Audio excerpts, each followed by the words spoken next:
ایک دفعہ سیدنا عمر نے اپنے کسی عامل کو صدا سنائی تو اس کی سفارش کے سلسلے میں آپ کی بیوی نے کہا اے امیر المومنین آپ اس پر اس طرح کیوں سختی کرتے ہیں؟ سیدنا عمر نے فرمایا تجھے اس معاملے سے کیا غرض، تو اپنے چرخے کی طرف دھیان کر جو تیرا کام نہیں، اس کی طرف توجہ مت کر۔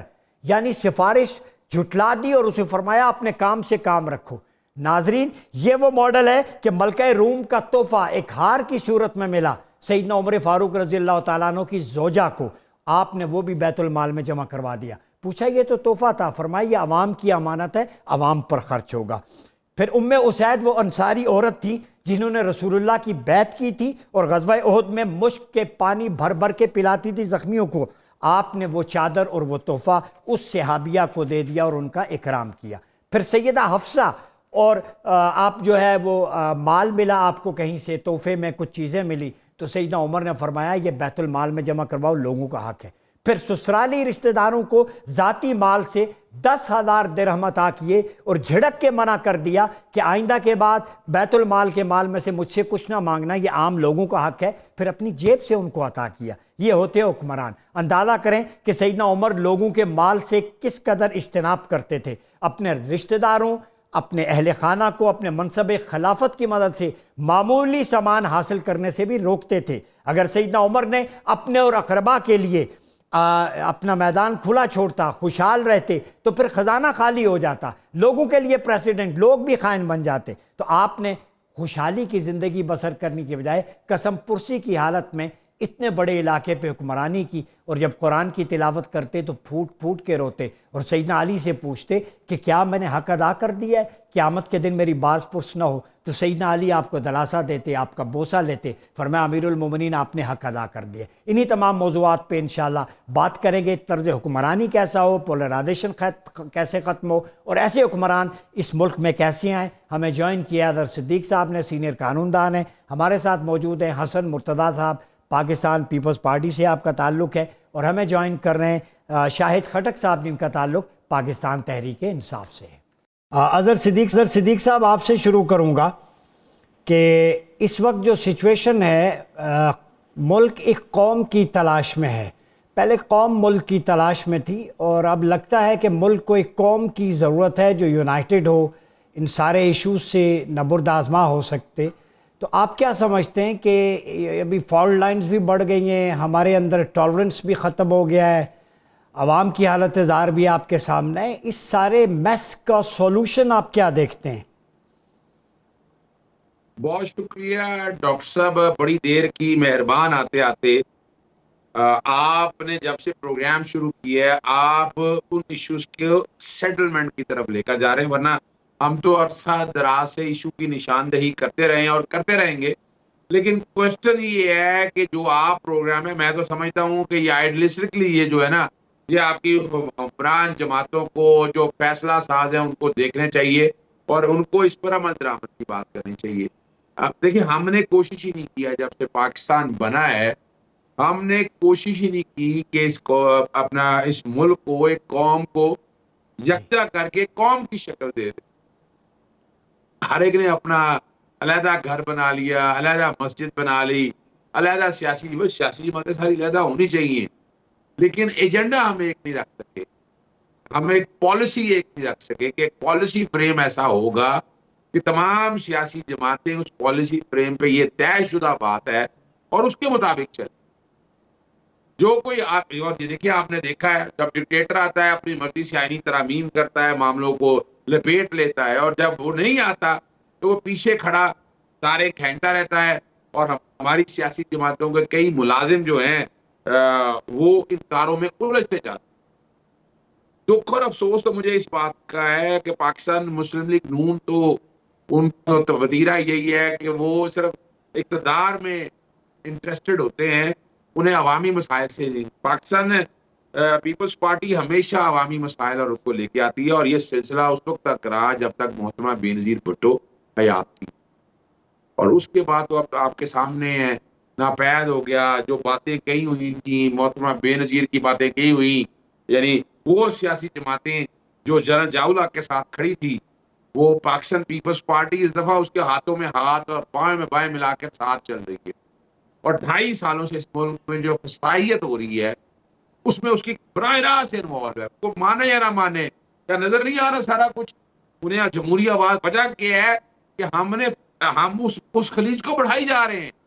ہم اس خلیج کو ختم نہیں کرنا چاہتے جو ذوالفقار علی بھٹو صاحب نے بنیاد رکھی یا محترمہ بے نظیر بھٹو صاحبہ نے بنیاد رکھی. باقی تو سیاسی جماعتوں پہ تو ہے نہیں, باقی مذہبی جماعتیں ہیں, ان میں مذہبی جماعتوں میں جو ایک کام کرتے تھے اہل سنت و جماعت کے حوالے سے اگر دیکھا جائے, حضرت مولانا شاہ احمد نورانی صاحب یا حضرت مولانا عبدالستار نیازی صاحب یا مولانا مودودی صاحب کے دور کے بعد اب اگر آ کر حالات آپ دیکھ لیں کہ پچھلے 20 سالوں سے وہ چیز بھی ختم ہوگی. پھر عدم برداشت اور قوم بنانے کے واسطے نوازا نصر اللہ جیسے جو لوگ ہیں وہ بھی ہم میں نہ رہے. شاید خٹک صاحب آپ کی طرف آتا ہوں, یہی سوال آپ کی طرف لے کے آؤں گا کہ ہماری ایتھکس اور مورالٹی کا سٹینڈرڈ گرتا جا رہا ہے. پولیٹیکل ڈائنامکس کو اگر ہم دیکھیں تو میں ایک شخص کی یا ایک پارٹی کی بات نہیں کرتا, جلسے جلوسوں میں سوشل میڈیا پہ بلو دا بیلٹ جو لینگویج ہے اداروں پہ اپنے مخالفین پہ, اور یہ ایتھکس آف ڈس ایگریمنٹ تو یہ آپ کا مجھ سے اختلاف ہونا چاہیے پرنسپل پہ, میرا آپ سے, اور یہ تو اپریشیٹ کرنا چاہیے, اختلاف تو بہتری کے لیے ہوتا ہے. تو سیاستدانوں کو بھی کوچنگ کی ضرورت ہے. یہ کس طرف جا رہا ہے معاملہ؟ ڈاکٹر صاحب دیکھیں, اگر آپ تحریک انصاف کی بات کریں تو الحمدللہ تحریک ہے اور عمران خان صاحب کی جو تربیت ہے اپنے لیڈر کی, جی دیکھیں ہمارے رویوں کے اوپر آپ کو اعتراض ہو سکتا ہے کہ ہم شاید تھوڑے تہ بولتے ہیں. ہم چور کو چور, ڈاکو کو ڈاکو, لٹیروں کو لٹیرا بولتے ہیں. اگر چور کو چور کہنا, ڈاکو کو ڈاکو کہنا, لٹیروں کو لٹیرا کہنا یہ بدتہذیبی ہے تو آپ اس کو بدتہذیبی کہہ سکتے ہیں. اگر یہ حق اور سچ کی بات کہنا ہے تو آپ بدتہذیبی یا بدزبانی کہتے ہیں تو آپ کہہ سکتے ہیں. لیکن جی دیکھیں ہماری جتنی بھی لیڈرشپ ہے, ہم نے سیاسی تنقید کی ہے, ہم نے ان تمام ایشوز کی نشاندہی کی ہے جو قوم کی ترجمانی ہے. جی دیکھیں یہ سوشل میڈیا کا دور ہے اور یہ پاکستانی قوم جو ہے یہ اب باشعور قوم بن چکی ہے. عمران صاحب جو 28 سالہ سیاسی جدوجہد انہوں نے کی ہے, انہوں نے یہی شعور دیا ہے پاکستانی قوم کو. اور اس ٹائم جو ہماری جدوجہد ہے وہ سول سپریمیسی کے لیے ہے. تو ہمارا تنقید کرنے کا قطعاً مقصد نہیں ہے کہ ہم چاہتے ہیں کہ ملک میں انارکی کی سچویشن ہو, ملک جو ہے وہ ڈسٹیبل ہو, ملک کی اکنامکل سچویشن جو ہو وہ خراب ہو. لیکن ہم چاہتے ہیں کہ تمام آئینی ادارے اپنے آئینی حدود میں رہ کے کام کریں. پولیٹیکل لوگوں کا کام ہے کہ انہوں نے پارلیمان اور حکومت چلانی ہے تو یہ ان کی ذمہ داری ہے.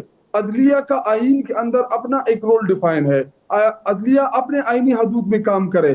ہمارے جتنے بھی عسکری ادارے ہیں ان کا اپنا آئینی حدود جو ہے وہ متعین ہے تو وہ اپنے آئینی حدود میں رہ کے کام کرے. تو ہماری جو تقاریر کا اگر آپ متن اٹھا کے دیکھ لیں تو اصل ہمارا یہی مقصد ہے کہ تمام کی تمام ادارے اپنے آئینی حدود میں رہ کے کام کرے تاکہ یہ ملک آگے بڑھے. جی شاید خٹک صاحب پوائنٹ آ گیا آپ کا, یہاں وقت تو چاہتا ہے ایک چھوٹے سے بریک کا, ملتے ہیں بریک کے بعد. ویلکم بیک ناظرین, پروگرام مدینہ ثانی اور نظام حکومت میں ایک دفعہ پھر آپ کا خیر مقدم ہے. بات ہو رہی ہے کہ ملک اب قوم کی تلاش میں ہے. اظہر صدیق صاحب یہ بتائیں کہ پارلیمنٹری سسٹم تو لگتا ہے اس کے اندر اتنے فلاز ہیں, اتنے سالوں سے ایکسرسائز ہو رہا ہے, کیوں نہیں ہم خلافہ ماڈل کی طرف, اسلامی نظام کی طرف جاتے جس کے اندر رول آف لا ہے, ڈسٹریبیوٹیو جسٹس ہے, ریٹریبیوٹیو جسٹس ہے. گھبراتے کیوں ہیں, کیا پرابلم کیا ہے؟ اب سولوشن تو مجھے ایک ہی نظر آتا ہے کہ اگر پاکستان جو کلمے کی بنیاد پہ بنا تھا اس میں وہ نظام کیوں نہیں نافذ کرتے, کون سی طاقتیں ہیں جو روک رہی ہیں اس سے؟ تو بات تو سچ ہے مگر ہے رسوائی کی ڈاکٹر صاحب. دیکھیں یہ یاد رکھیے گا, پاکستان جب بنا تھا تو پاکستان کے خلاف کام کرنے والی قوتیں آج بھی زندہ ہیں اور وہ کام کر رہی ہیں اور وہ انہی طاقتیں ہیں. اور اس وقت دیکھیں نا ابھی کیا ہو رہا ہے, ہمیں کیا کہا جا رہا ہے, ہمیں لگایا جا رہا ہے کہ اسرائیل کو تسلیم کر لیں, اسرائیل کو تسلیم کر دیں.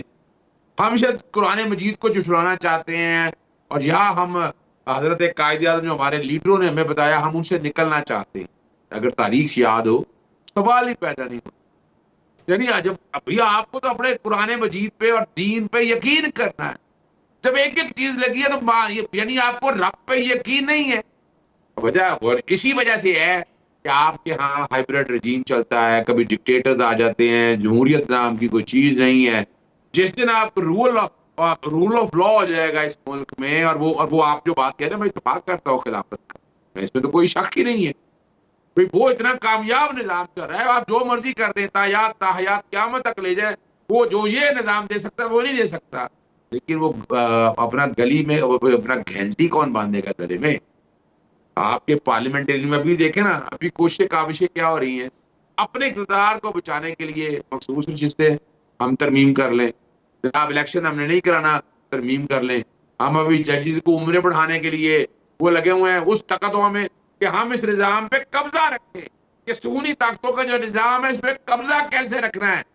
یہ نہیں سوچا بھئی اگر آئینی ترمیم اکٹھی ہو رہی ہے تو یار اس کے اندر بیٹھ کر دو تہائی اکثریت کے اندر کنورٹ کر دو اس کو, اس کو خلافت کا نظام. نہیں اظہر صدیق صاحب, خلافت آپ کہہ رہے کوئی قانونی طور پہ کوئی پروویژن بتائیں کہ کس طرح اس نظام کو ریپلیس کیا جا سکتا ہے خلافہ ماڈل سے. جی کوئی مشکل کام نہیں ہے سر. آرٹیکل 227 موجود ہے آپ کے پاس. آپ کو یہ جمہوری جو پرائم منسٹر کا جو سٹرکچر ہے نا اسمبلی کا, ٹھیک ہے نا جی, آپ کو اس کو سٹرکچر میں بدلنا ہے. جب آپ ججز کی تعداد بڑھانے لگے ہیں, ججز سے ستیہ ناش تو کرنے لگے سارے اس نظام کا, اور اس میں پھر عرض کرتا ہوں کہ پاکستان پیپلز پارٹی سارے نظام کا اس وقت حصہ بنی ہوئی ہے. مجھے توقع نہیں تھی ان سے, میں جو کہ بڑا قائل ہوں, لیفٹسٹ جماعت ہے, لیکن جس طرح یہ چل رہی ہے وہ مجھے تو نہیں نظر آتا کہ یہ اس طرح کی چیزوں کو سیٹل کریں گے. آج کل اقتدار کے مزے لے رہا اور اقتدار رکھنا چاہیے, اور اقتدار رکھنا بھی چاہیے, کیونکہ جب آپ کے پاس ہوگی باؤنڈری, جب آپ کے پاس ہوگی, جب قبضہ ہوگا آپ کے پاس, تو آپ چلا سکیں گے. اب کوئی مشکل کام ہی نہیں ہے.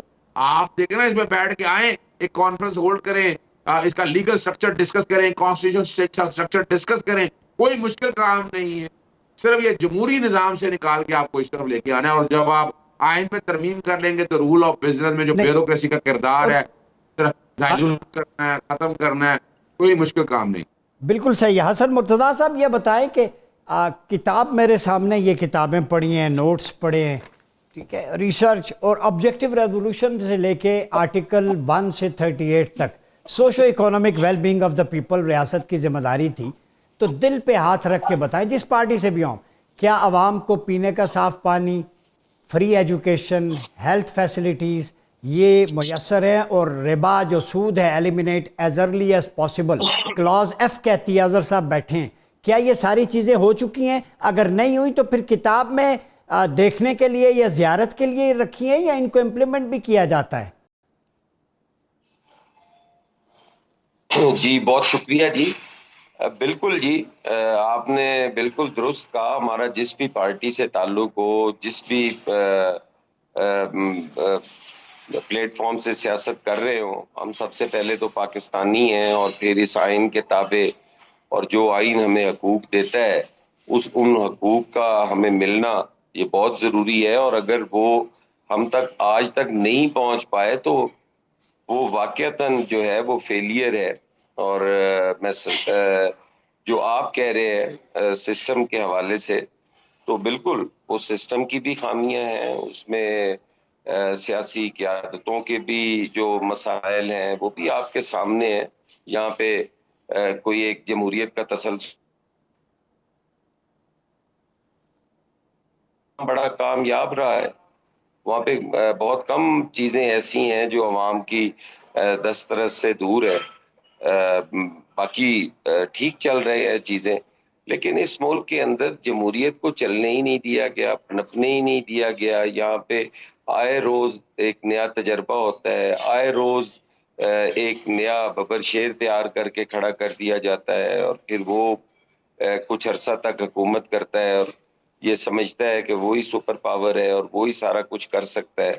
حالانکہ اپنے دور کے اندر وہ کچھ بھی نہیں کر پاتے. وہ اپنے دور کے اندر لوگوں کو وہی پتھر کے زمانے میں لے کے چلے جاتے ہیں. تو پھر جب ٹائم آتا ہے تو وہ اس پاپولیرٹی کے چکر وہ کہتے ہیں کہ ہم نے سب کچھ کیا. گزارش صرف یہ ہے کہ اسلامی آئین سے یا اسلامی نظام سے کون نہ کر سکتا ہے. ہر آدمی کی خواہش ہے کہ اسلامی نظام ہو, لیکن ایک آئین ہے, ایک قانون ہے, ایک ملک ہے, ایک ریاست ہے, اس کے اندر جو بھی ترمیم کی ضرورت ہو، آپ کو آئینی طور پہ آپ ترمیم کرنے کا حق رکھتے ہیں. آپ کے پاس اگر وہ عددی اکثریت موجود ہے تو یقیناً اس نظام کو بھی بدلا جا سکتا ہے، ان ساری چیزوں کو بدلا جا سکتا ہے. بلکہ مختلف ادوار کے اندر لوگوں نے ان کو بدلنے کی کوشش کی، امیر المومنین بننے کی بھی کوشش کی، باقی چیزیں بننے کی بھی کوشش کی، لیکن وہ نہیں کر پائے. تو اس کا مطلب یہ ہے کہ کہیں نہ کہیں کوئی ایسی چیز یا ایسی رکاوٹ موجود ہے جو اس نظام کو چلانے کے لیے یا دوسرے نئے نظام کو لانے کے راستے میں ایک رکاوٹ ہے. جی تو ہمیں آپ کی 100% باتوں سے اتفاق ہے کہ آج ہمارے اکثریت علاقوں میں پینے کے لیے پانی نہیں ہے. آج ہمارے پاس طبی سہولتیں جو ہیں وہ میسر نہیں ہیں. آج ہمارے پاس ڈاکٹرز کی قلت تو ہے ہی ہے، ہمارے پاس ادویات تک نہیں ہے. جو ہمارے ادارے کام کر رہے ہیں ان میں ادویات تک نہیں ہے. یہ یقیناً اسی طرح ہے، لیکن ان ساری چیزوں کے ساتھ ساتھ ہمیں یہ بھی دیکھنا ہوگا کہ اسی ملک کے انہی سیاستدانوں نے اس ملک کو ایٹمی قوت بھی بنایا، اس ملک کو آئین بھی دیا، اس ملک کو شناخت بھی دی، لوگوں کو شناختی کارڈ دیا، لوگوں کو ووٹ کا حق دیا، لوگوں کو پاسپورٹ دیا جس سے روزگار کے مواقع کھلے. آج ریمیٹنس کی بات ہوتی ہے تو پھر ان کو بھی یاد کیا جائے جنہوں نے پاسپورٹ دے کے ان لوگوں کو روزگار کے قابل بنایا تھا. تو وہ سیاستدان ہی تھے. یہ حقیقت ہے کہ اس ملک کے اندر جو آمریت ہے اس نے جمہوریت کو نہ اس طرح پنپنے دیا ہے، نہ پولیٹیکل جو لیڈرشپ ہے ان کو اس طرح سے فیسیلیٹیٹ کیا گیا ہے. ٹھیک ہے، میں آتا ہوں آپ کی طرف. مسائل تک پہنچ سکے. شاہد خٹک صاحب یہ بتائیے کہ میں پاکستان، سمجھتا ہوں کہ آج بھی انہی کی کٹ پتلی ہیں جو آج بھی لوگوں کی توجہ ہٹانے کے لیے گالم گلوچ کی بات کرتے ہیں اور گالم گلوچ کی سیاست میں آتا ہوں کرتے آپ کی طرف. شاہد خٹک صاحب یہ بتائیے، بنیاد لا الہ الا اللہ محمد رسول اللہ تھی، اور پاکستان جس کا مطلب ہے لینڈ آف دا پیور، مدینہ طیبہ کی اردو ٹرانسلیشن ہے. تو آپ کی پارٹی، آپ لوگ اس حوالے سے کیا سوچتے ہیں فیوچر کے حوالے سے؟ کیونکہ پاکستان میں دیکھیں عوام کی حالت دار، جیسے حسن مرتضیٰ صاحب نے تسلیم کیا کہ وہ چیزیں پرووائڈ نہیں کر سکے. یہاں پر جماعتیں 30 سال سے حکومت کرتی رہی، وہ ان کو حق دینا چاہیے تھا. حکمران کے جو اشرافیہ کے جو ایسٹس ہیں وہ بڑھتے جا رہے ہیں، ادارے کمزور ہوتے جا رہے ہیں، ذاتی جاگیریں بڑھتی ہیں، ادارے کمزور ہو جاتے ہیں. 30 سال سے حکمران رہے ہیں لیکن وہاں پہ ہیلتھ فیسلٹیز نہیں ہیں، ایجوکیشن نہیں ہے. تو کیا یہ سسٹم ریپلیس نہیں ہونا چاہیے؟ جی دیکھیں ڈاکٹر صاحب، آپ نے ریاست مدینہ کی بات کی. ریاست مدینہ کی بنیاد جو تھی وہ انصاف کے اوپر قائم کی گئی تھی کہ جس معاشرے میں سزا اور جزا نہیں ہوگی، جس معاشرے میں انصاف کا بول بالا نہیں ہوگا، تو آپ ادھر کون سی جو ہم اس کی بات کرتے ہیں کہ یہ ایک اسلامی فلاحی ریاست بنے گی. اس ٹائم ملک میں جو جاری فسطائیت، جو جبر کا ماحول، جو سچویشن ہے، جی دیکھیے ماضی کی غلطیوں کو اگر میں تو اس کے اوپر میں زیادہ نہیں بولنا چاہتا کہ ماضی میں کیا کیا ہوا اس ملک کے ساتھ. ٹی ٹی سی ذریعے اس ملک کے عوام کے پیسے کو باہر بھیجا گیا، ایسے آئی پی پیز میں معاہدے کیے گئے جس کی وجہ سے آج سالانہ 2200 ارب روپے کا عوام کے اوپر اضافی بوجھ پڑ رہا ہے. یہ بھی تمام وہ سیاستدانوں کے کارنامے ہیں جو پچھلے 40-45 سالوں سے اقتدار میں بیٹھے تھے. ایک لیڈر جس کا نام عمران خان تھا، اس نے ریاست مدینہ کی بات کی، اس نے وہ رہنما اصول قوم کو دیے کہ جس کی بنیاد کے اوپر ریاست مدینہ ایک فلاحی ریاست بنی تھی.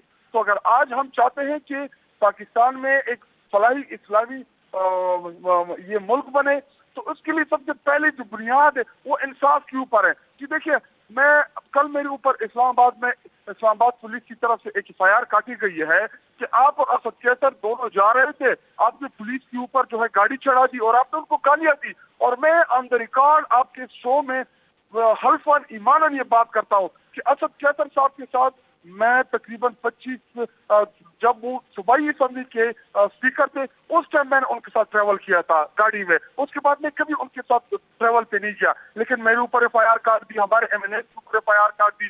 کس طریقے سے قومی اسمبلی میں ہمارے ممبران کو اریسٹ کیا گیا، جس طریقے سے ممبران کے اوپر کریک ڈاؤن کیا گیا. کیا یہ بنائیں گے وہ پاکستان کہ جس پاکستان میں معیشت بڑھے گی، کہ جس پاکستان میں اسٹیبلٹی آئے گی؟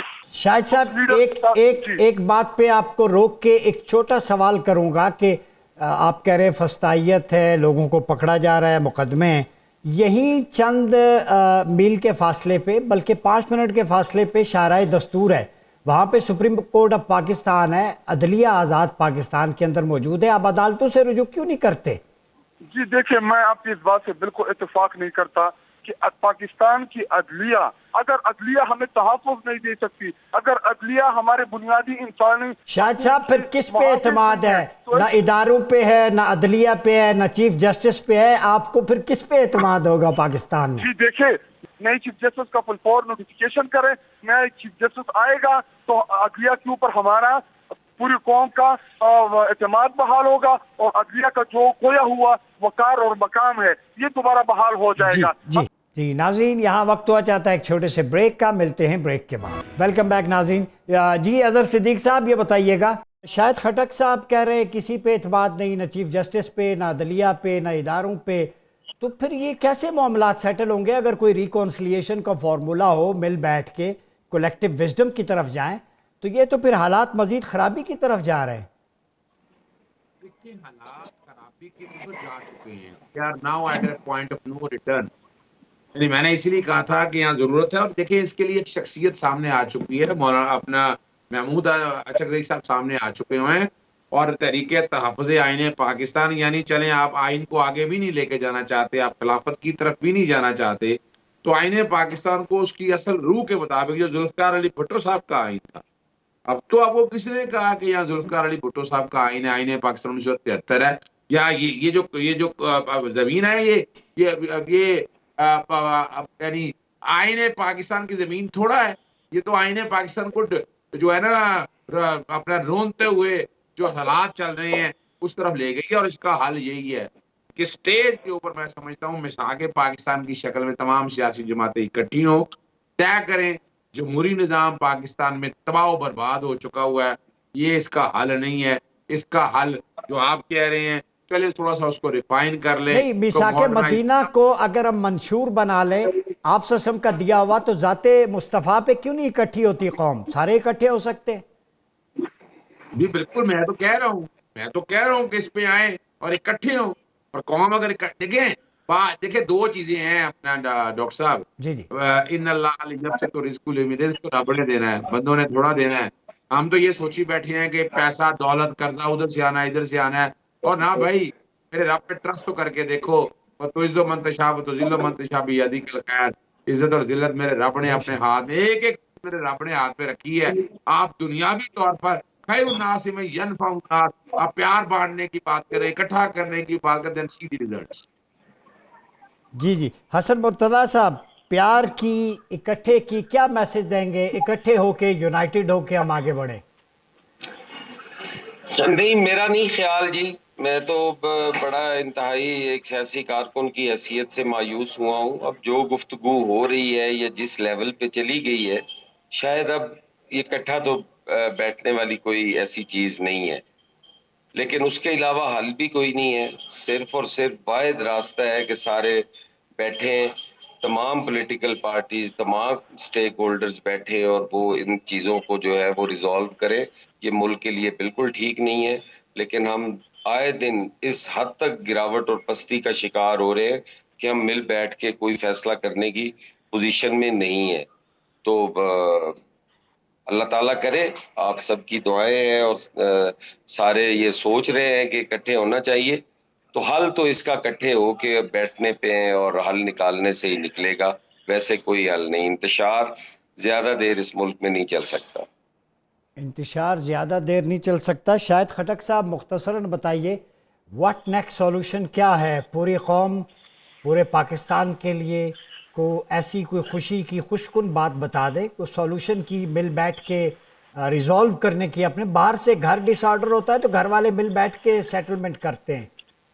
ڈاکٹر صاحب دیکھیں، ایک تو یہ کہ آپ جس بیٹھنے کی بات کر رہے ہیں، بیٹھنے کے لیے ایک ماحول چاہیے ہوتا ہے. ہمارا لیڈر ہمارے لیڈرشپ کو پچھلے 1 سال سے زائد کارسا ہو گیا کہ اور اس کے ساتھ ساتھ تقریباً 60 سے 70 ہزار ہمارے کارکنان کے اوپر FIR، ان کو جیلوں میں ڈالا گیا، چادر اور چاردیواری کی تقدس کو پامال کیا گیا، ہمارے گھروں کی بے عزتیاں ہوئی، ہمارے لوگوں کو، ہمارے تحریک انصاف کے لوگوں کو پارٹی سے الگ کیا گیا، ان کے اوپر تشدد کیا گیا.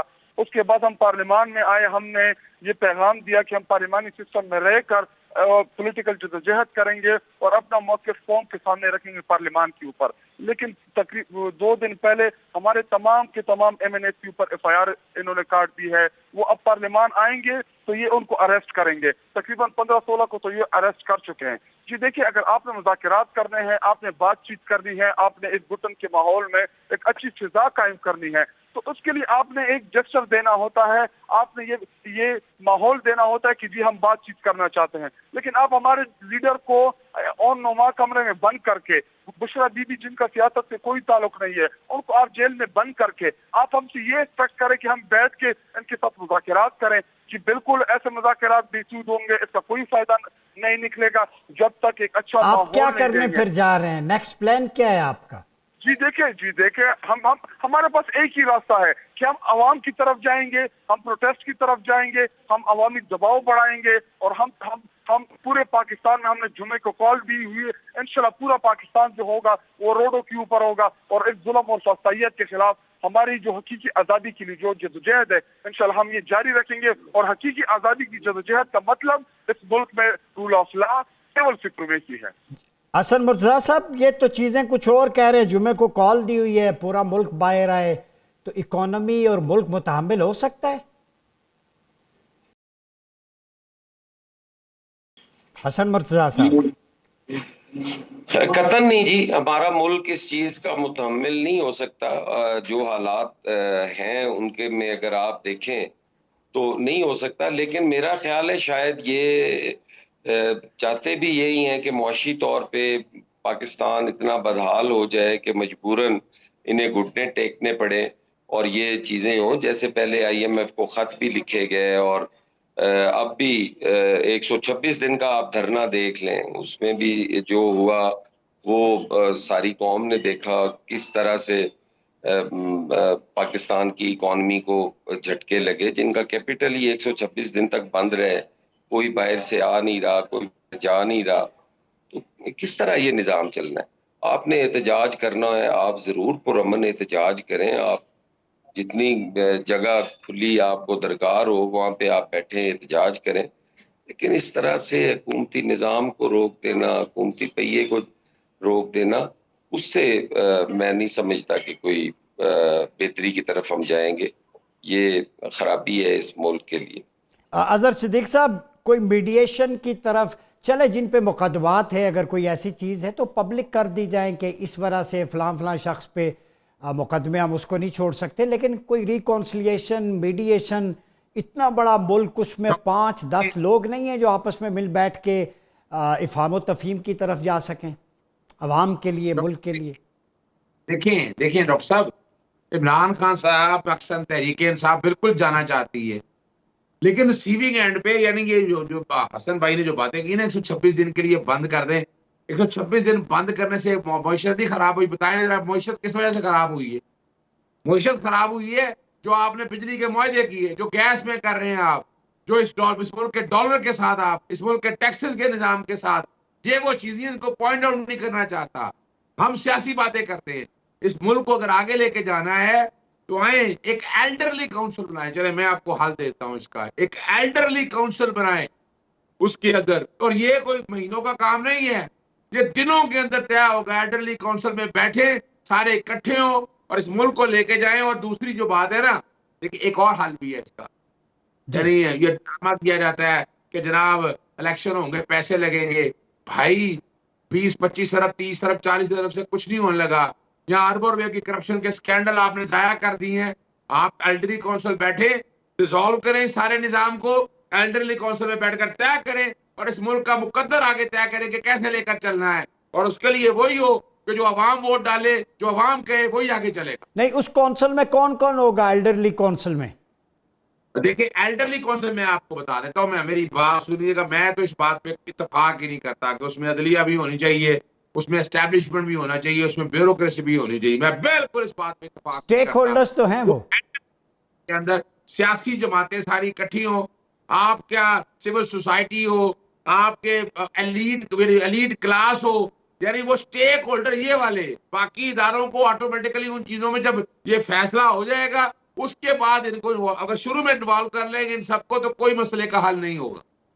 بہت شکریہ اظہر صدیق صاحب، حسن مرتضیٰ صاحب، شاہد خٹک صاحب، آپ نے گفتگو سنی۔ ناظرین، ملک ایک قوم کی تلاش میں ہے، قرآنک پرسپیکٹیو میں اس وقت ملک جن حالات سے گزر رہا ہے، ایک آیت پوری قوم کے دلوں پہ، ان کے ذہن پہ نقش کرنے کے لیے اس کا مفہوم بیان کروں گا۔ اللہ رب العزت نے فرمایا وَاعْتَصِمُوا بِحَبْلِ اللَّهِ جَمِيعًا وَلَا تَفَرَّقُوا، اللہ کی رسی کو مضبوطی سے تھامے رکھو اور تفرقے میں نہ پڑو۔ یہ اللہ کی رسی اللہ کا نظام ہے، اللہ کی رسی اللہ کے حبیب کی سنت اور سیرت ہے، اس کا لایا ہوا نظام ہے۔ جب ہم اکٹھا ہونا چاہیں، ساری تفریقیں مٹانا چاہیں، تو ایک نقطہ وحدت ہے، وہ اللہ اور اس کے رسول کی ذات ہے۔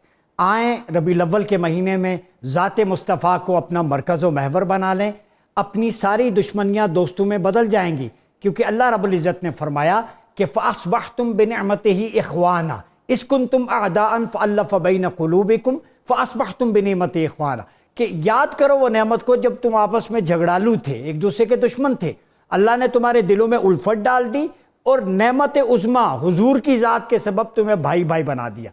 پاکستانیوں، اگر رشتہ اخوت میں مواخات میں جڑنا ہے تو انصار و مہاجرین کا مواخات مدینہ اپنا لو، اور آپ صلی اللہ علیہ وسلم کا رشتہ مودت اور نسبت اپنا لو۔ حضور کی ذات مرکز وحدت ہے، تاکہ اس ملک میں برکتیں بھی ہوں، خوشحالی بھی آئے۔ اپنا بہت خیال رکھیے گا۔ اپنے میزبان ڈاکٹر عمر ریاض عباسی کو اجازت دیجیے۔ اللہ حافظ۔